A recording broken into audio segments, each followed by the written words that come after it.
I got a new car.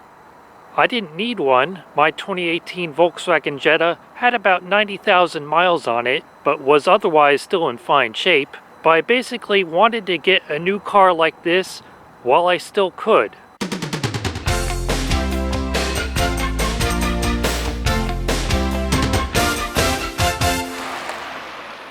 It's a 2024 Nissan Versa. It has a base price of $16,680, which makes it the cheapest new car you can buy. It beats out the Mitsubishi Mirage by $20. People have described the Versa as like buying a new car from the 90s, except with modern safety features. And that's especially true of this base model with its 15-inch steel wheels and black plastic trim. And this is the key you get. Yep, just an old-fashioned ignition key. No keyless entry on this car, although it does have power locks. It even still has the same beeper as Japanese cars from the 90s. It also has a 5-speed manual transmission. In fact, this is the last new 5-speed manual you can get in the US. All the other remaining manuals, and there aren't that many left, have either 6 or even 7 gears. It also has an old-fashioned mechanical parking brake connected to the rear drum brakes, which are surprisingly making somewhat of a comeback lately after many years of four-wheel discs being pretty much the standard. Now some new electric cars are coming with rear drum brakes. Now not all Versas are this basic and plain looking. The S Plus package upgrades it from 15-inch steel wheels to 16-inch alloy wheels, but that's only available with the CVT. And then there are the SV and SR trim levels, which likewise are only available with the CVT. If you want one with 3 pedals and a stick, it's strictly a base model only affair. And as regular viewers of this channel may be able to tell by the fact that I'm in New Jersey and this has a Pennsylvania temporary tag, I had to go on a bit of a road trip to find one of these blue manual Nissan Versas, because there's not too many of them out there. I ended up going to a dealer in Chambersburg, Pennsylvania, which is about 3 hours and 180 miles away from where I live. Now by the time you watch this, most of the Versas you see at dealers will be 2025 models, which will actually be the last model year for the Versa in the US. And thankfully it will still be available with the manual transmission, but unfortunately not in this beautiful electric blue color. If you want a 2025 Versa with the manual, your exciting color choices include black, white, silver, and gray. One styling touch I do like is the chevron shape of the rear lights. And yes, it does have amber rear turn signals. Technology Connections would be proud. Up front, you get conventional halogen headlights, although on the top of the line SR trim level, you get LED headlights, and on the 2025 model, all Versas will come with LED headlights. And in Canada, all Versas come standard with fog lights, but here in the US, you just get those black knockout plugs. Not even the SR trim level is available with fog lights here. But if you're in Canada and you prefer to row your own gears, you're out of luck because the Versa is only available with the CVT up there. Under the hood, it has a 1.6-liter 4-cylinder naturally aspirated gas engine. No turbocharger and in fact no direct injection. Although it does have 8 injectors, 2 for each cylinder, which Nissan claims improves fuel economy and reduces emissions. I believe this engine is also used in some Renault models, because as you can see on the battery right there, it's a joint venture between Renault and Nissan. The engine also features variable valve timing, and reportedly it does have a bit of a VTEC-like effect above 5,000 RPM, but I'm still within the break-in period, so I haven't revved it up that high yet. And unfortunately, the way this transmission is geared makes it seem like Nissan created it by taking a 6-speed manual and leaving off the 6th gear, because at 60 miles an hour in 5th gear, the engine is revving at around 2,800 RPM, which is definitely rather buzzy, but again is similar to the way many economy cars were back in the 90s. and it has a hill holder feature to keep you from rolling back when taking off on a hill. It will keep the brake applied until you let out the clutch, but it only engages on a pretty steep hill. If you're taking off on a slight incline, it will still let you roll back a bit. And this is a real ignition switch. It's not like some modern cars where you can just tap it quickly to the start position and it will automatically crank the starter until the engine fires. On this one, you have to hold it yourself until the engine fires. The Versa suspension is very conventional for a small front-wheel drive car like this. The front suspension has independent McPherson struts. And likewise, the rear suspension is the very traditional semi-independent torsion beam. So it does not have fully independent rear suspension, but on a car like this, that doesn't matter too much. It came with Kumho Solus TA31 all-season tires, and so far my experience with driving on them in the snow has been pretty much as expected. They don't have very good traction.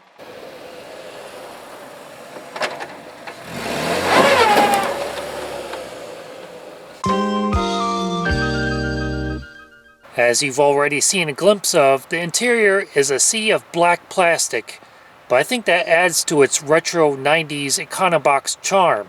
The seats have cloth upholstery and I think they're pretty comfortable. The driver's seat is height adjustable, but there is no lumbar adjustment. The rear seat has pretty good legroom, although headroom is a bit tight due to the sloping roofline. You have to watch your head when you're getting in. And also on this base model, the rear seat does not fold down. You can get a folding rear seat as part of that S Plus package I mentioned, but like I said, that's only available with the CVT, not the manual. And the dashboard looks like it has some padded and stitched soft touch material in the middle here, and I believe the top of the line SR trim level actually does. But on this base model, this is all imitation, it's all hard plastic. Also lacking any padding is the armrest on the driver's door.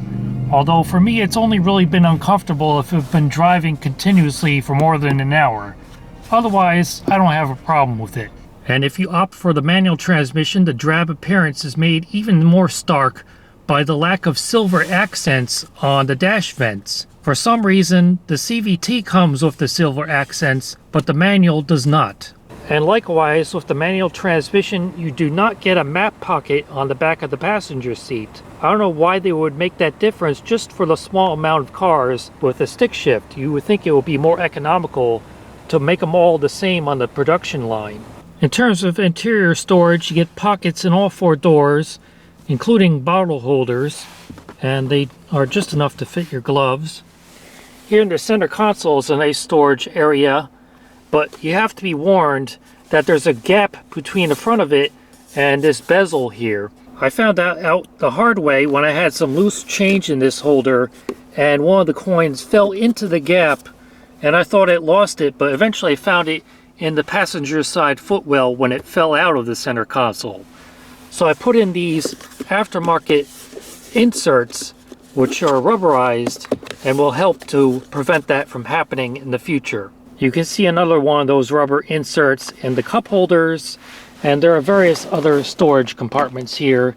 This model does not come with a center armrest. That's an optional accessory, but most people complain that it gets in the way of shifting gears, so I prefer to live without it. You get 2 additional USB ports for charging in the back here. The glove box is pretty small and the lid is not damped, nor is it locked or lighted. So it's a very old-fashioned basic glove compartment.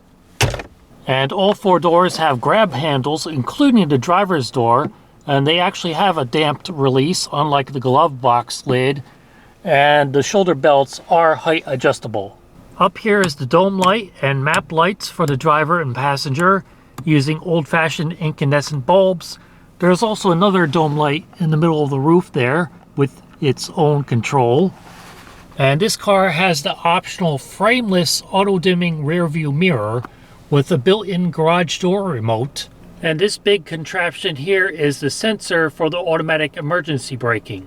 I've also seen people complain that the vanity mirrors are not lighted, but to me that's not a big deal because I remember back in the 90s most cars did not have a lighted vanity mirror on the passenger side and didn't have one at all on the driver's side.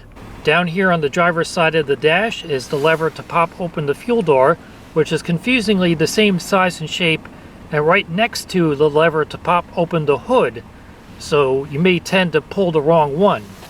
And also down here on the floor is the manual lever to pop open the trunk. The trunk is actually surprisingly large. It's about the same size as the trunk in my Jetta. And underneath, it does still have a spare tire. And unlike the glove box, the trunk is lighted.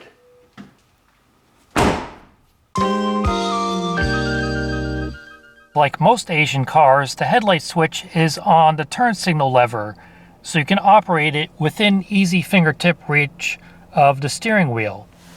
And over here, of course, is your wiper controls, including variable, intermittent, and a single wipe function. And the wipers have good overlap, no triangle of doom. However, the passenger's wiper comes way over into the driver's field of view. You can see how angled it is. So that tends to impede your vision a little bit when you're driving and you have the wipers on. And on the steering wheel, you get buttons for the audio controls, including volume up and down, and track skip forward or back, or to go between your radio presets, a source button, a voice assist button, and a button to pick up or hang up the phone. And over on this side is the cruise control buttons and a bunch of blanks for the top of the line trim level, which has a more advanced digital display in the instrument panel. And yeah, the horn sounds pretty cheap. That's something I definitely will need to upgrade in the future. Over here on the driver's door, you get the control for the power mirrors and the power windows, including a lockout for the rear windows and your lock and unlock buttons. And you get automatic up and down on the driver's window only. And also, once you turn off the ignition, you get 45 seconds of retain accessory power to operate the driver's window only, which is pretty stingy compared to my Jetta, which had about 15 minutes of retain accessory power for all 4 windows, but it's much better than my Subaru, which had no retain accessory power at all. On that car, as soon as you turn off the ignition, all the power windows were inoperable. Another thing I like is that all 4 doors have an old-fashioned manual lock and unlock lever, which can be operated at any time. Other buttons here on the driver's side include a button to turn off the parking sensors, a button to turn on or off the lane keeping assist, which you can leave turned off because the first few times it triggered, it was rather annoying when it vibrated the steering wheel, so I preferred to just leave it off. You can also turn off the traction control and the automatic emergency braking, but these will reset back on once you start the car again. And I really appreciate having a car with simple 3-dial mechanical HVAC controls for the temperature, fan speed, and air direction. Although it's a little bit strange that the recirculation is a toggle. So normally I'm used to having the light on only when it's recirculating, but in this case there's going to be a light on even when it's not recirculating.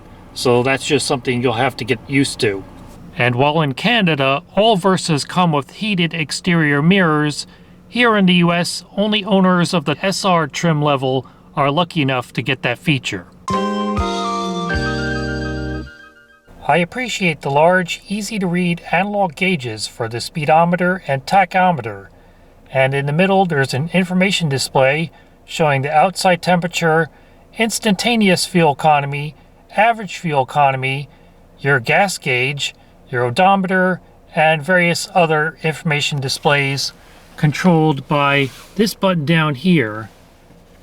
So we can turn off the instantaneous fuel economy display. You can show your average speed, the amount of time you spent driving since it was last reset, the distance you've driven since it was last reset, and back to the main display. And pushing this button here switches between the main odometer and 2 trip odometers, and if you hold down this button it will reset them to 0. And speaking of the gauges, one unusual thing is that the lighting of them is controlled automatically by a sensor. It automatically turns on the gauge lighting when it detects that it's getting dark, regardless of the position of your headlight switch. So that means if it's dark enough outside, the gauges can be lit up even if your headlights are not on. And also, you may have your lights on, for example, when it's raining and cloudy during the daytime, but the ambient light will be enough that the gauges will not light up.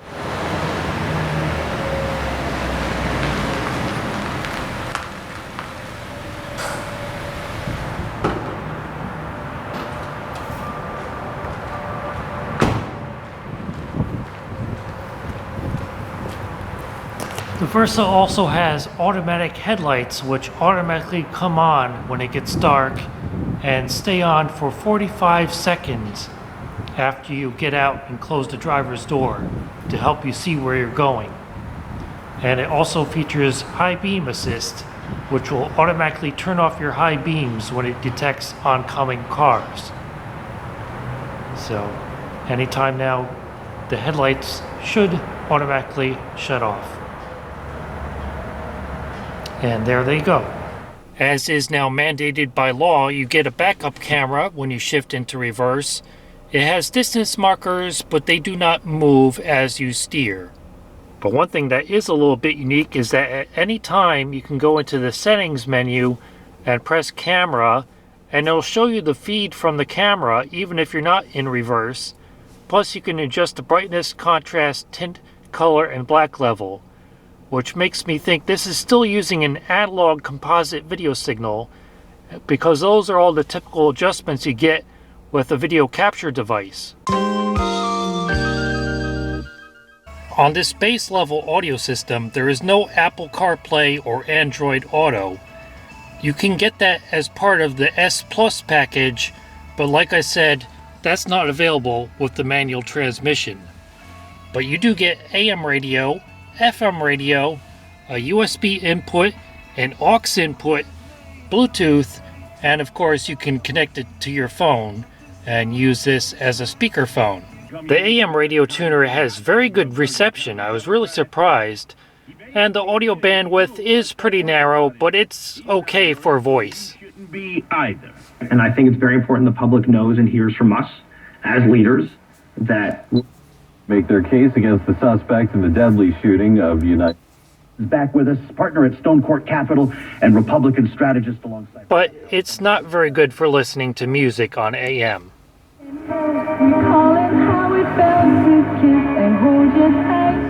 On FM, the reception isn't quite as good. It doesn't have a very good capture effect, so if there's more than one station coming in on the same channel, instead of switching back and forth between them like on a good tuner, you'll get more static and blending of them. So in fringe reception areas, your reception is not going to be very good on this radio. But it does have the radio data system, RDS, which shows you the station's information, such as their call letters, what category of format they are. For example, on this one it says adult hits, and it'll show you the song and artist titles. So that's nice. There's no HD radio, and here in North America we do not use DAB. So this is strictly analog FM and analog AM. And considering that this is an economy car, I have no complaints about the sound quality. I've been in much more expensive vehicles which had much worse sounding audio systems. You get 4 6.5-inch speakers in the doors, and the top of the line SR trim level adds tweeters and these little grills on the A-pillars. You can adjust the bass, treble, balance, and fader, and it does have speed sensitive volume. And the radio will stay running for 10 minutes after you shut off the ignition.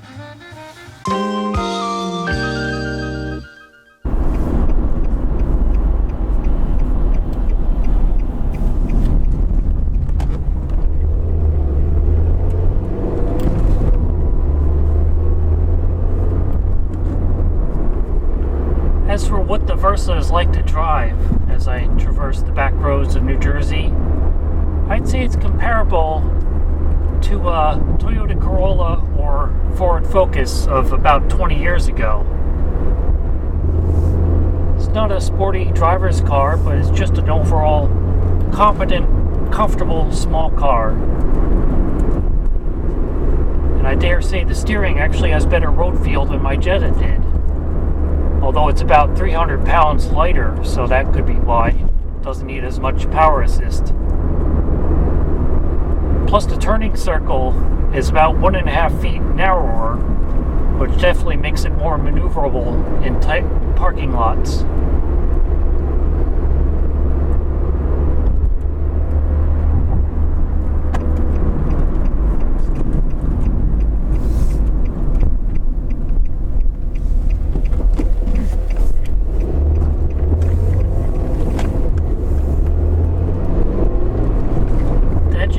Does have a bit of rev hang.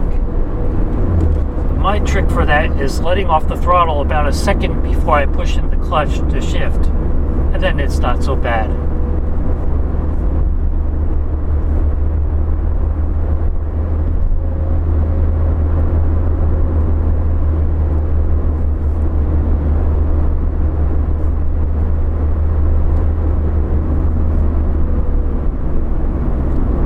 Brakes do take more of a firm push on the pedal than my Jetta did, probably due to those rear drums.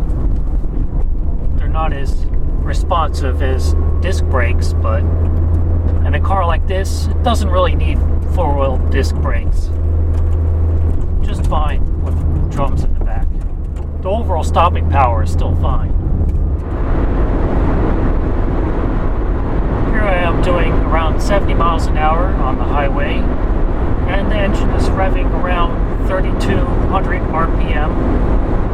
So it's definitely a pretty high revving engine at highway speeds due to this gearing, but it's not too bad. It's not obtrusively loud.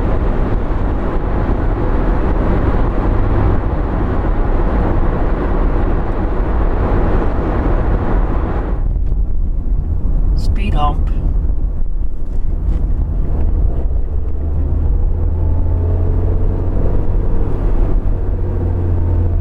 Another speed hump.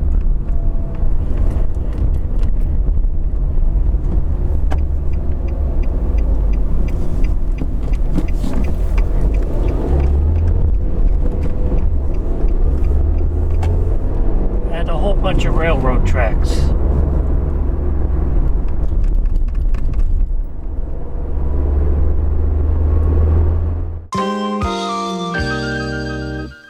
So, was it a good idea to trade in my comparatively powerful and luxurious Jetta for such a Spartan economy car, like the Nissan Versa? I say sure. I actually like having such a simple, basic car like this, and I wanted to get one while I still could.